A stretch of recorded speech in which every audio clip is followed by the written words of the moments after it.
কিছু কেক এরকম দেখার পর মনে হয় নিজের হাত থেকেই কেটে বাদ দিয়ে দিই, কারণ নিজের হাতের কারণে এই সব দুর্ঘটনাগুলো ঘটে থাকে। তোমরা দেখতে পাচ্ছ একদিকটা কেমন একটা চেপটে গেছিলো, এটা এই কারণেই হয়েছিল আমার যে প্যালেট নাইফটা ছিল সেটা আমার হাত থেকে পড়ে গেছে কেকের মধ্যে।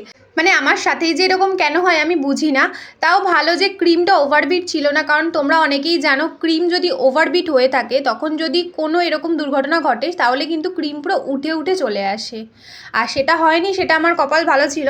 আর আজকের এই কেকটার কথা বলি, এই কেকটা ছিল 2 টায়ার একটা কেক। ফার্স্টে উপর পার্টটা রেখেছিলাম 1/2 পাউন্ডের, নিচের যে তাকটা ছিল ওটা ছিল 2.5 পাউন্ডের।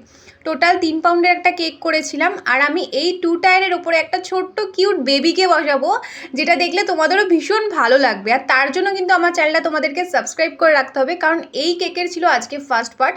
সেকেন্ড পার্টটা আমি কালকে তোমাদের সাথে শেয়ার করব। আর সেকেন্ড পার্টেই তোমরা দেখতে পাবে উপরে একটা ছোট্ট বেবিকে, মানে ছোট্ট ছোট্ট হাত পা এত সুন্দর। চলো আজকের মতো টাটা।